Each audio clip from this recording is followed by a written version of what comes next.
getting started. Can you all hear me okay? Yeah, great. My name is Lucy Barnes. I'm Senior Editor and Outreach Coordinator at Open Book Publishers, which is a scholar-led, non-profit open access book publisher based in Cambridge in the UK.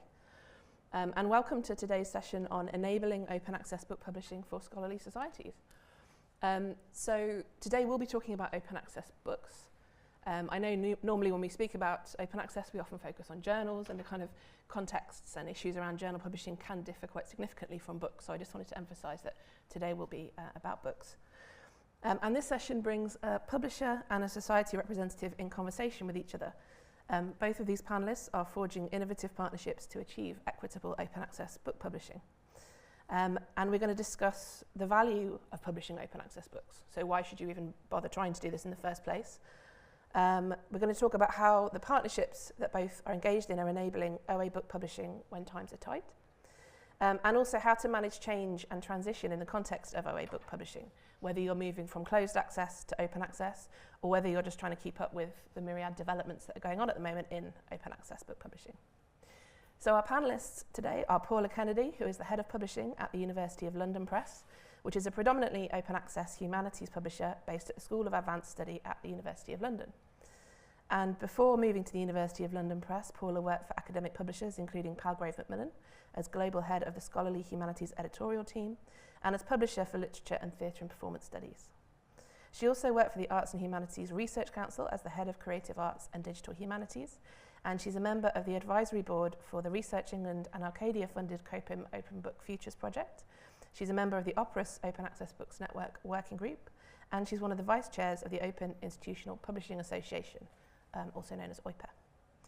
And Robin Mayer is Assistant Professor of Historical Linguistics at the University of Lausanne in Switzerland and Director of Communications and IT at the Philological Society, which is Britain's oldest learned society dedicated to research in languages and linguistics. Dedicated to promoting open access publishing in linguistics on an institutional and international level, Robin is a member of a number of editorial boards, amongst others for book series at Language Science Press and at Open Book Publishers. And before we kind of get into the topics that we want to discuss today, I wanted to ask Paula and Robin both to introduce themselves and talk a little bit more about their experiences with OA book publishing. So Paula, would you mind going first? Yeah, so hi everyone. So I am Head of Publishing at the University of London Press, as Lucy said. I've been in this role for 4 years now. Previously was at Palgrave for quite a long time, and then other organisations like the HRC, so all kinds of organisations affiliated with humanities research in different ways. So University of London Press, we're a small press. We publish up to about 25 books a year, and we're part of the School of Advanced Study at the University of London, which is a national centre for advancing the humanities. Our mission as a press is to open up humanities research, which we do in a variety of ways, including a commitment to publishing the majority of our books open access. One of our most important publishing partnerships is with the Royal Historical Society, the RHS, on our new Historical Perspectives series. It's a fully open access book series for early career researchers. We launched it in 2019 and we've published about 23 books so far, with around 200,000 downloads across the series to date. And this series is what I'll be focusing on today, but I have experience with other societies as well from previous roles. The RHS was founded in 1868. It's a learned society and charity with over 6,500 members. Their mission to support historians and historical research and be actively engaged in debates about open access and academic publishing aligns really closely with our own as a publisher. We're not their only publishing partner, just to flag that, so they have other series and journals with other presses, including a Cambridge Elements series which was recently announced that's also OA, and there may be people in the room who can speak to that. Our series is designed specifically for early career researchers, many of whom are first-time authors. And what we try to do with that series is offer a really rigorous and supportive publishing experience. Proposals have at least 2 peer reviews, as well as a series editor report, and contracted authors are assigned a mentor throughout the writing process, someone from the series editorial board who supports them throughout. Authors also have a dedicated workshop on their final draft manuscript with specialist readers before it's submitted, so all the books that go through this process are really high quality. And all the books are published immediately open access as PDF and also on our Manifold platform, with print editions also available for sale. And I'm talking about NHP today mainly because it's one of our kind of core series, but also because I think it's a nice case study of an evolving partnership between a scholarly society and a smaller not-for-profit publisher, and happy to kind of share how we're doing this. Thanks, Paula. And Robin. As Lucia said, I'm a historical linguist in Switzerland, but I'm here with my hat as the representative of the Philological Society on. We are a learned society dealing mainly with linguistics and languages, established in 1842, and our main goal is to promote those subjects to the wider public and amongst academics. We are reasonably new to open access publishing. The first 2 books are about to appear later this year, and there's 3 more in the pipeline. We have a similar process to what Paul has described, mainly with first-time authors, often with doctoral theses that are peer-reviewed rigorously, that get mentoral support from some of the editorial staff who are members of the society. And our main goal is to give a space for those authors whose books and whose subjects might not otherwise find publication spots with mainstream or more mainstream publishers. We have in the past published between 1 and 2 monographs every year. The series goes back about 35 years. And we've, for mainly financial but also philosophical reasons, I suppose, moved to open access a year and a half, 2 years ago, and are now looking forward to bearing the fruits of that labor with open book publishers. Thank you. Thanks both. So I wanted to structure the discussion today around sort of 3 broad themes and then moving on to audience questions. So prepare some of those. But the first theme that I wanted to talk about, as I mentioned, is the value of open access for books. So why bother with this? What are the values at stake in open access publishing? How do they match with the mission of scholarly societies? And how can these values be implemented in open publishing practices? So Robin, would you like to begin with that one? Sure. So as I just said, our stated goal as a scholarly society and as a charity is to promote languages and linguistics to the wider public. And I think in that regard, open access is the, well, gold or diamond standard, if you like, in the sense that these books are then absolutely accessible to everyone, not only, as it used to be the case before, to members of our society, which number in the hundreds, but that's nothing compared to an international audience.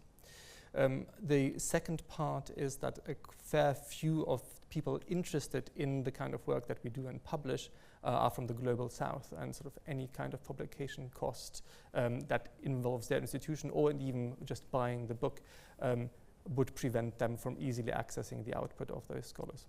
So for us, the value is at least twofold. Once in making perhaps more niche academic output easily accessible to absolutely everyone globally without any costs to the producers or the contributor or to the audience, and to sort of do justice to our charitable goals of fostering linguistics and language in the general public. Thanks. Paula? Yeah, similar. I think we have really strong mission alignment with the RHS, so particularly around kind of early career researcher support, and being actively engaged in debates about open access and the future of arts and humanities publishing. I think for us and the RHS, the rationale for publishing OA, as Robin says, is really focused on kind of equity, visibility and accessibility, really. So if I start with equity, as you're saying about kind of making sure that scholars from the global south can publish with you, I'll focus on early career researchers who don't have access often to any funding for book processing charges.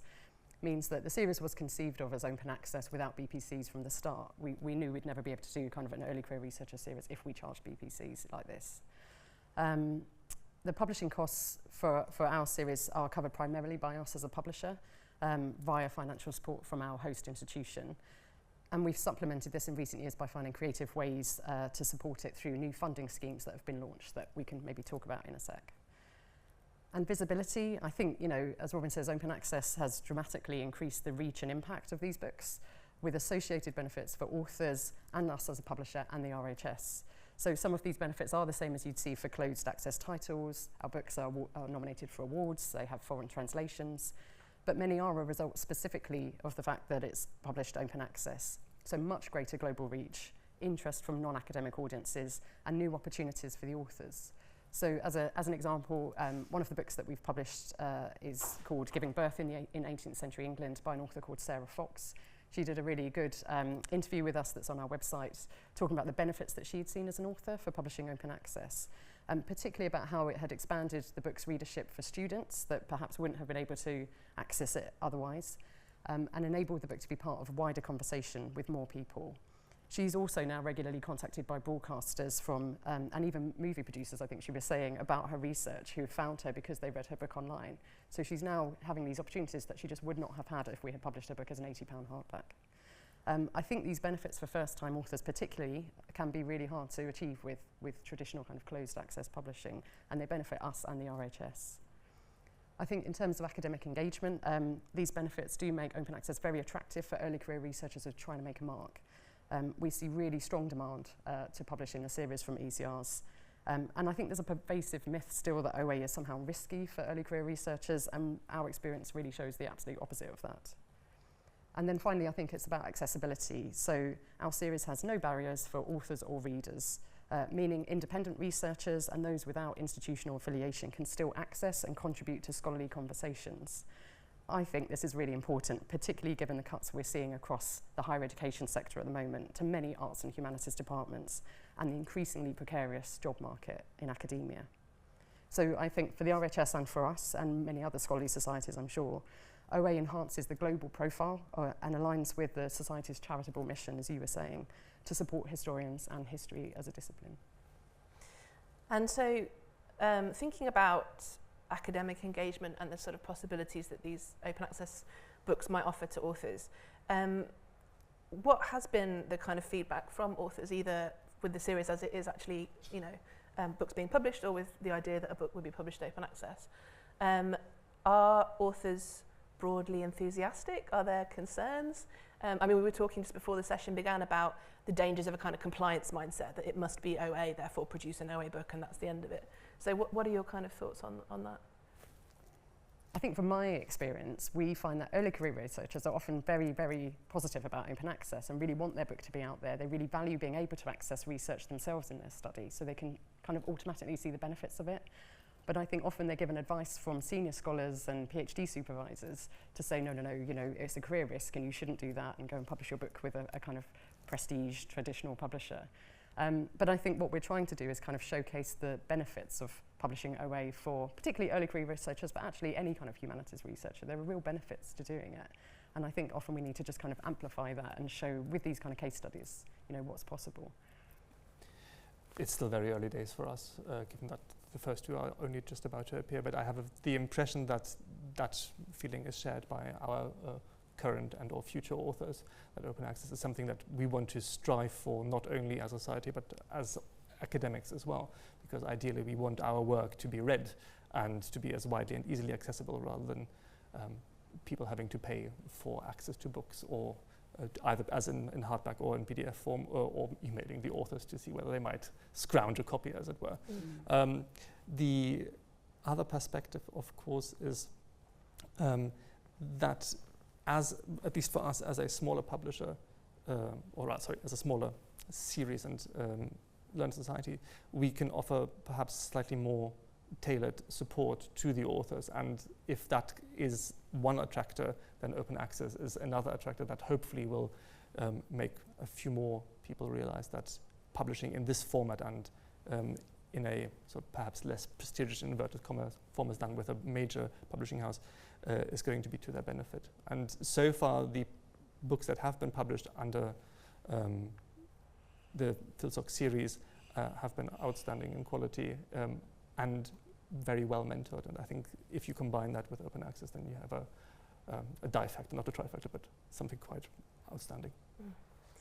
And I'm interested in the fact, obviously, that these are partnerships between the society and the publisher. Do you think that I suppose particularly maybe the society branding, given that both University of London and Open Book Publishers are smaller presses, I think we both say good presses, but smaller presses. So does that kind of society name or brand help to sort of give more confidence to, for example, a PhD supervisor who might tell their student rather, don't think about open access, it's a risk. But if you say, well, it's with the Royal Historical Society, does that make a difference, for example?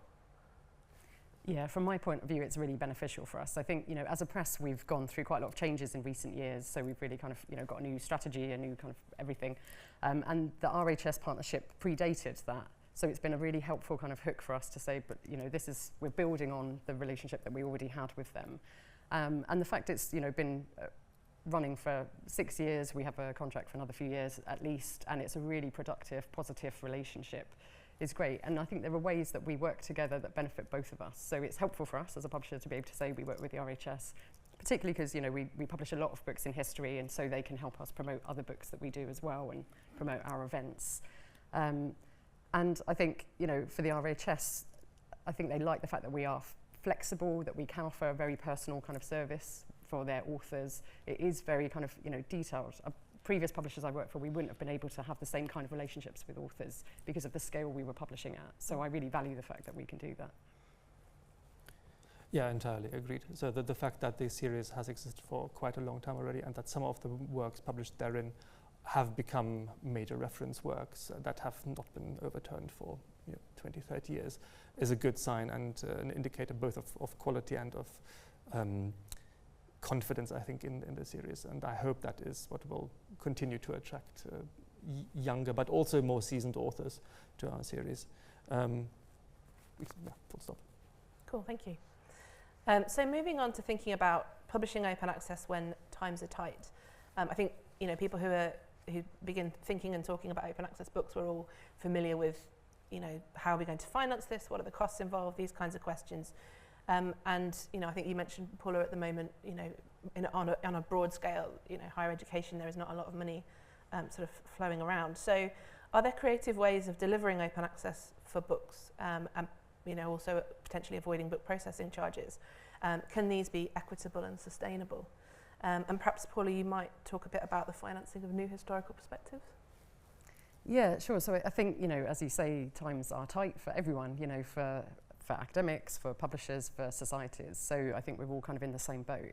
And Rob Johnson, who I know is in the audience, and his team at Research Consulting did some really good work earlier this year on society publishing, which I would recommend having a look at. It's really relevant. And I'll quote some stats Rob gave at the UKSG conference earlier, so correct me if I get any of this wrong, Rob. But I think you were saying that, you know, nearly 80% of the societies you surveyed said that publishing was essential to their work, and yet 41% of the societies publishing books were seeing revenues decline. So they're really in a tricky position. It's challenging for societies, and it can make it difficult to then think about, well, how do we now transition to OA on top of everything else? I think at My Press, we're fortunate to receive funding from our institution to support 25 books a year without charging authors. But as I say, demand to publish in the series is really growing, and we can't publish everything. So it's an ongoing challenge for us to try and figure out how to do this. So we have evolved our financial model for the series. Originally, we covered all of the publishing costs, and we were publishing about kind of 3 books a year, but seeing demand to publish a lot more. So as demand has grown, we've renegotiated the contract with the RHS, and we've been creative, I think, in trying to find ways to support more books publishing in the series. So these include things like Knowledge Unlatched, being able to unlatch books that we wouldn't have been able to publish in the series before, and also JISC's Open Access Community Framework Scheme that they piloted a few years ago. Our series we submitted and it was successful, so through that scheme we've had UK libraries fund us directly, and that has enabled us to publish 9 extra books in the series over a period of time. We're also a member of the Open Book Collective, who operate in a similar kind of way where they're connecting global libraries with OA publishers to help fund their work. So we've been able to draw on funding directly from libraries to help support the growth of the series. The schemes have been financially helpful, but they've also raised visibility for us and for the series amongst the library community. So one knock-on benefit was that outside the JISC scheme, we had another library contact us who hadn't been able to pledge through it, but wanted to make a donation. So they've supported an additional book through that donation as well. So it's kind of had knock-on benefits as well. We do sell print and ebook editions as well to help sustain the model. And while we don't charge BPCs as default, we do accept them if authors have access to funding. So then that allows us to support other authors who don't have access to that funding. But it isn't easy. You know, all of this is quite a balancing act. Library funding is, you know, time sensitive and competitive, as we all know. And managing the schemes internally kind of takes time. There's reporting requirements, invoicing, liaising with the libraries, liaising with the kind of different JISC and OBC. So it is worth it, but it is labour intensive, especially for a small press like us. And I think these kind of different approaches that we're having to use mean that we have to have a very open and transparent conversation with the RHS about how we're funding each book that we publish in the series. And that has been a really positive experience, I think, for both of us. I think they're interested in seeing how it works from the publisher perspective, and we think it's really important to be really clear with the RHS about what's involved with publishing the books. So I would say for other publishers, you know, have an open, transparent conversation with the scientists you work with. Can they find additional money if you're seeing really high author demand, or are there efficiencies you can find or new funding routes that help support your work? And there's going to be different answers, you know, for different societies. So, you know, the size of the society matters, how big their membership is. Everyone's in a different kind of place with this. But I think societies need to think about what is the value of publishing for them. Is it about kind of revenue streams that support the society's work? Or is it about kind of reach and visibility or support for members? And that will vary society by society. And Robin, obviously with the Philological Society series, it's gone from being closed access to open access. So to what extent was finance a consideration there for you? So we were in a way made to move the series elsewhere because the prior publisher wanted to discontinue the series, and so we were on the lookout for a new publishing venue and landed with OBP as the best publishing house that we could find for our goals. That has meant an increase in costs for us, but that on the whole is not an immense problem. The society is financed in principle through 3 streams. One is endowment, one are membership fees, and the third is the revenue that we get through the publication of our journal. And the slightly obscure or bizarre advantage now is that we can finance the publication of the monograph series through what we get for the journal. That makes our life reasonably easy and ensures that we don't run out of money in the short or and the medium term. We have had to limit by default the number of monographs that we can publish per year in order to not overstretch our budget, and that shouldn't prove to be a problem because, as I said, so far we've done between 1 and 2 every year. We have now set a limit to 2 a year for financial reasons. If costs change, if the society's income changes, that may have to change as well, but that doesn't seem to be the case for at least the next 5 to 10 years. We can therefore offer to our authors a publication at no charge. They don't have to worry about finding the money somewhere. We don't have to worry about finding the money somewhere. The only problem or the only challenge that might arise for us is that if demand outgrows supply, and sort of if more and more people want to publish in our series, we'll have to seriously consider what to do about the publication costs and whether we can apply elsewhere to mitigate that at least partially, or whether we dip into our endowment. But that is, I'm afraid, a decision for another time and possibly for other treasurers and people in the society. Great, thank you. So the final theme that I wanted to touch on before we open up for questions was this idea of how to manage transition. So, you know, it can be difficult if you're used to publishing via closed access routes and you sort of have this goal of let's get to open access. How do you achieve that? And as well as sort of plotting the practical steps you need to take to get there, change often requires additional capacity, which can be particularly tricky to manage if you're a small organisation with limited resources. So first of all, I thought, Robin, I might ask you, what were the kind of challenges or the roadblocks in this transition that you made from closed to open access and between publishers, and how did you manage them? For example, was persuading anybody a difficulty, or were there sort of logistical difficulties? What did you find? Thank God it was a very smooth process.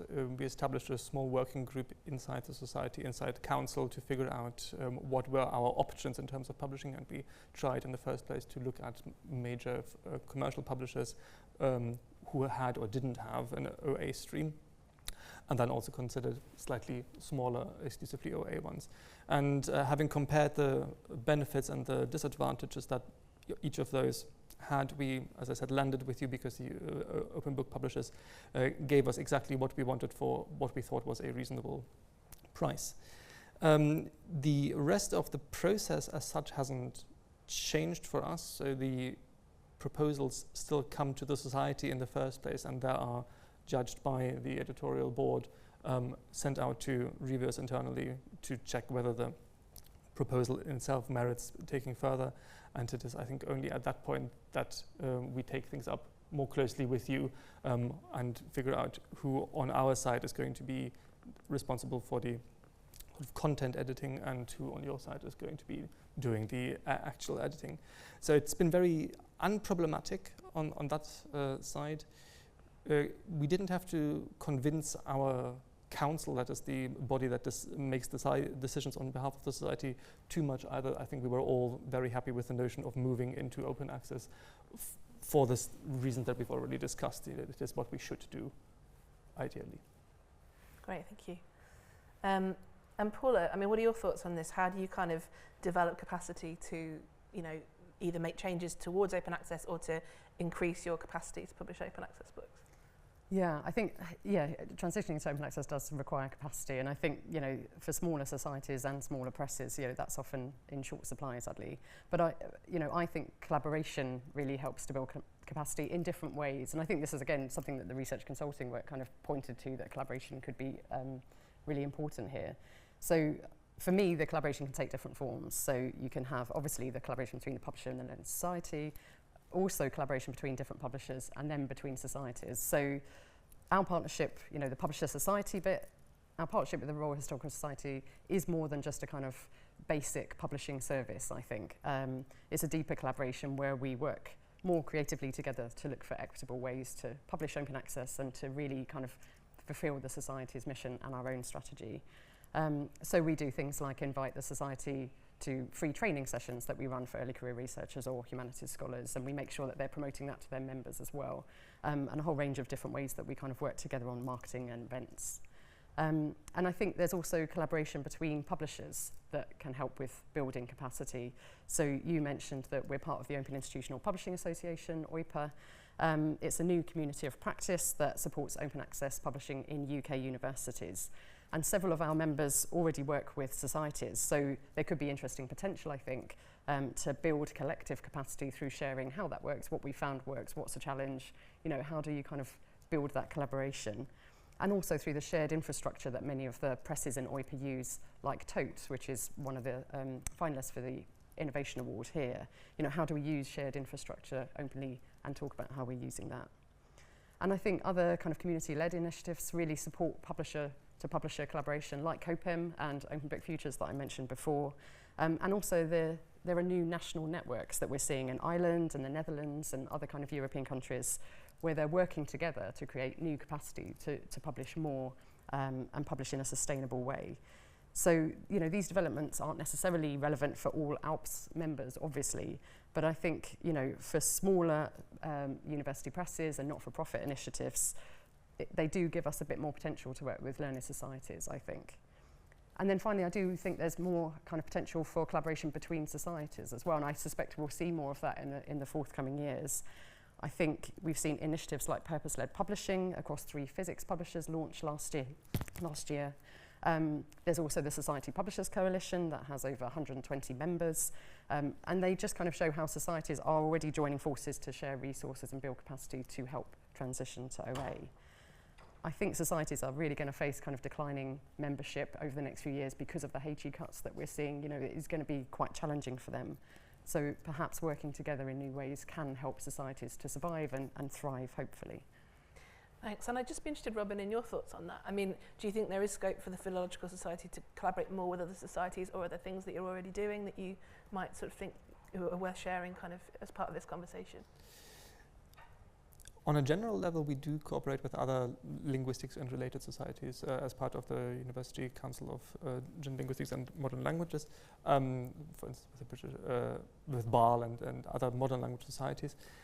As far as I'm aware, we haven't yet exchanged on publications and that, but I am not the person in charge of publications, I have to say. Melody Green, our editor, couldn't be here today and would have been a much better interlocutor than me, but she would know more about that. We do, on the whole, mainly talk about questions of general communications and politics that arise in the linguistic sphere, I'm afraid. So when it comes to cuts in HE, for instance, and when our intervention, whatever it may be worth, is required. But it is a step we should take, and we can report on our experiences, for instance, with open access publishing to those societies who are interested. So is that kind of knowledge sharing and then joint advocacy, would you call it that, or? Joint advocacy, definitely, yes, in as much as that is possible.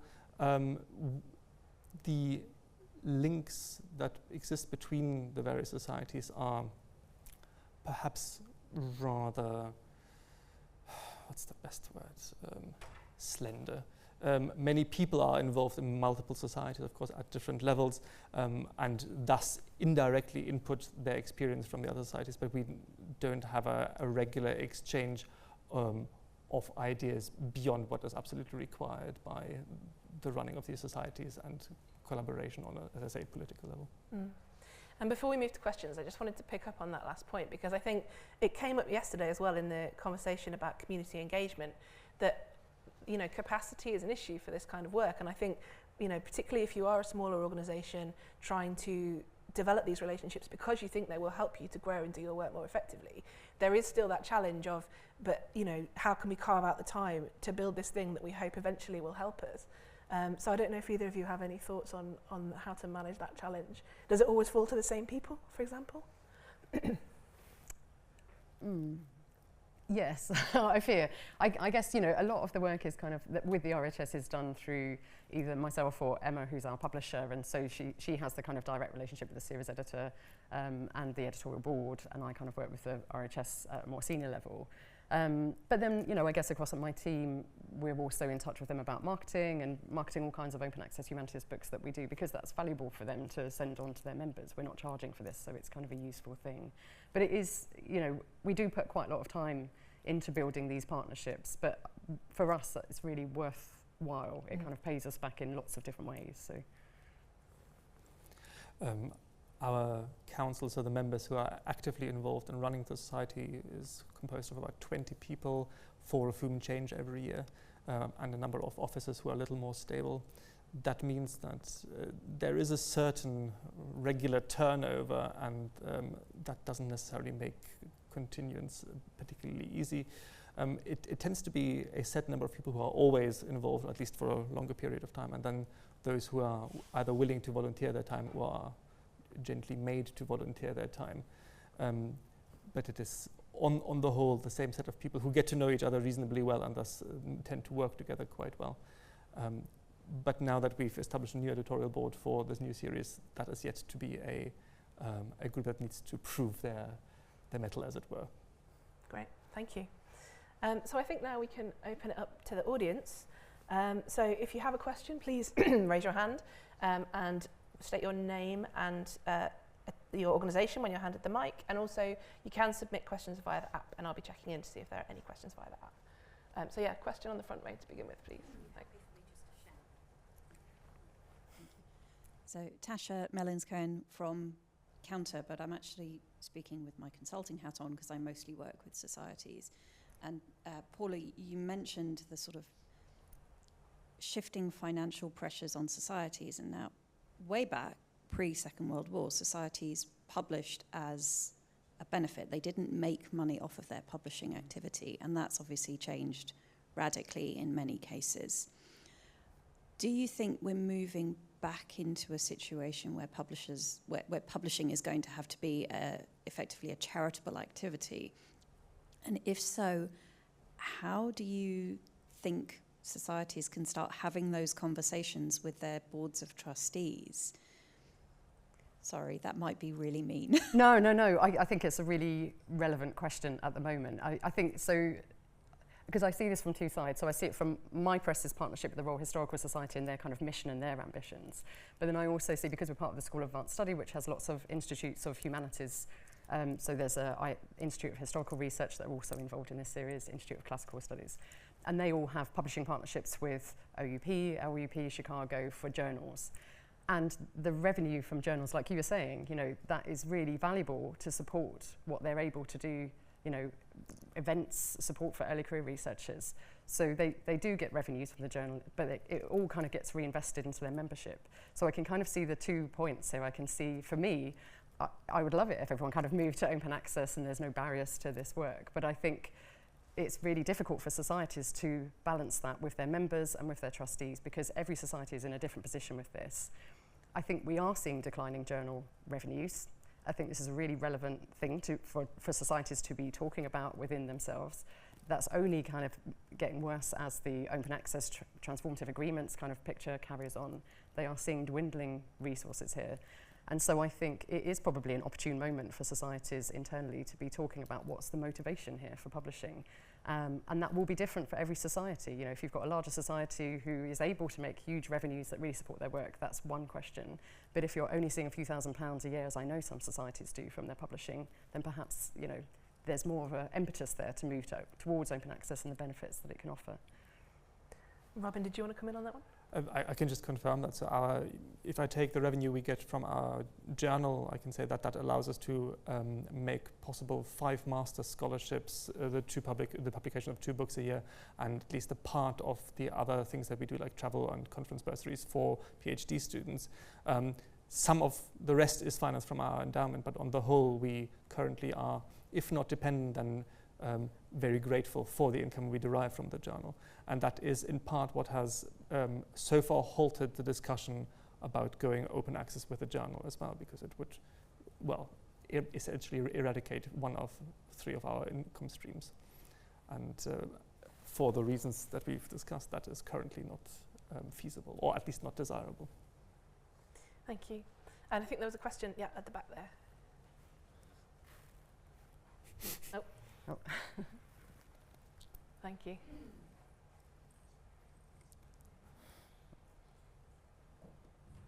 Thank you for the mic.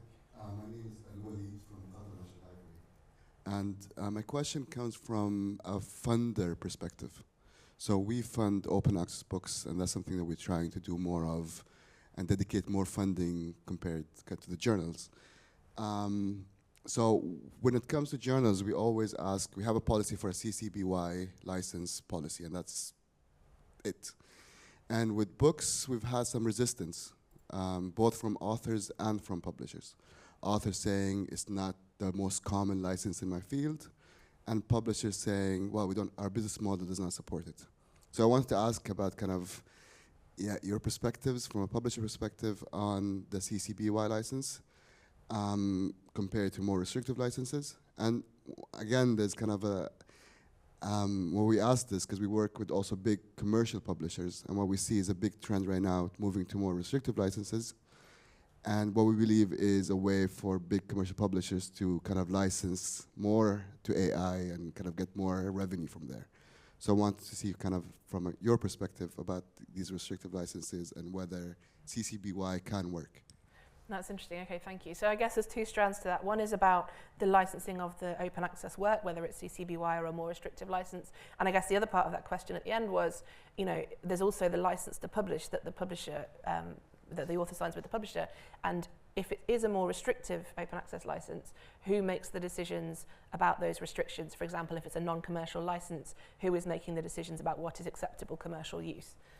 So Paula, do you want to take that one to begin with? Yeah, I think we have obviously as a publisher had lots of conversations about this, and I think when I started our default was going to be CC-BY. It's like, yes, great, let's have everything out as much as we can, but actually now our default license is CC-BY NCND.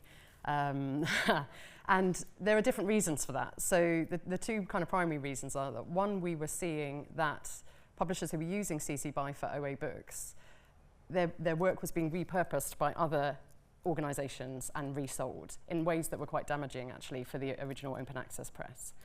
And the other big reason for us is that humanities academics really do not like CC-BY for books.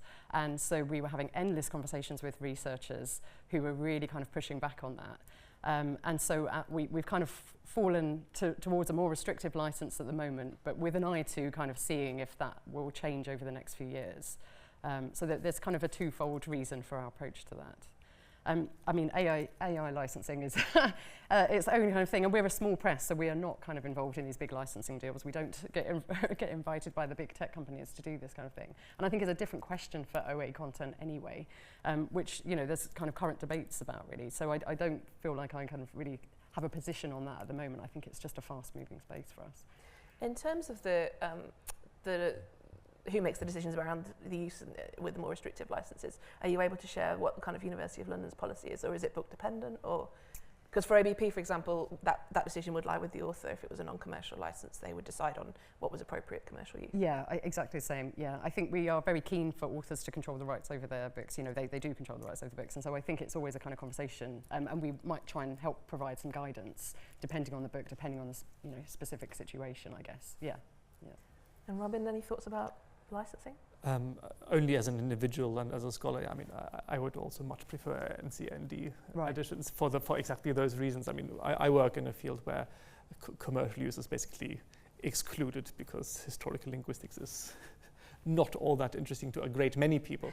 But still, the thought of it being used for purposes other than the intended ones is not something that I find particularly interesting or stomachable. Yeah, thank you. Are there any questions from the app? No? A question in the room, yeah. I'm Ross Mounts from Arcadia, a charitable foundation. Can I ask a question about print copy sales? I've seen data from open book publishers, I've seen data from Cambridge University Press, I've seen data from MIT Press.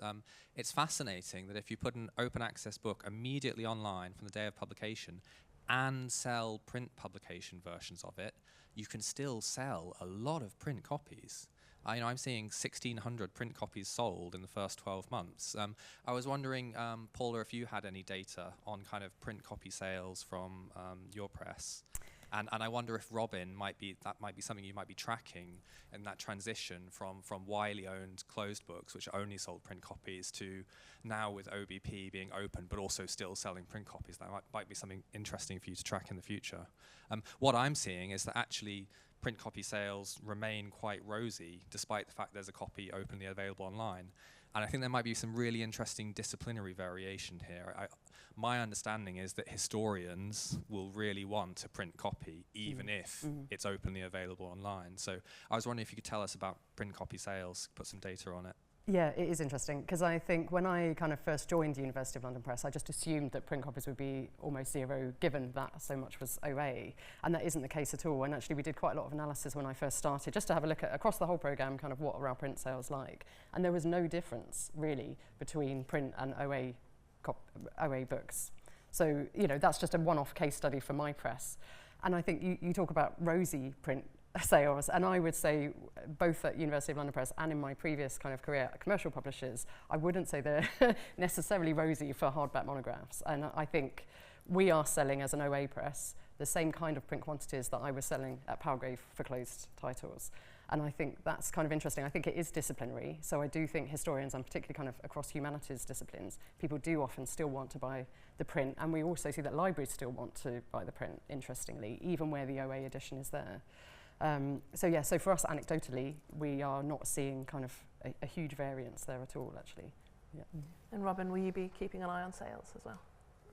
On sales, that I don't know, but I can add that before our series went open access, all our members had rights to both access to the PDF version online and to a free print copy, and that only about between a third and half made use of that right regularly. So we saw a few hundred of these copies go out to members. They were still accessible and ready to buy. Yes, we will be looking at that because it's going to be of interest, I think, to both of us. Also to see in general what is the number of people who are going to read those books and who want to buy them. As a humanities academic, we want print books. We like them on our shelves. And because we spend quite a lot of time in front of a computer like everyone else, and that's nice to be able to read something on paper, if possible. Great, thank you. Unfortunately, I think we're out of time, so thanks everyone for coming. There's now going to be a 5-minute break to move rooms if you are planning to be in a different room for the next session. The next session in this room will be One Nation, One Subscription, Global Game Changer or White Elephant. And finally, thanks so much to our speakers today, Paula and Robin. Thank you. Thank you.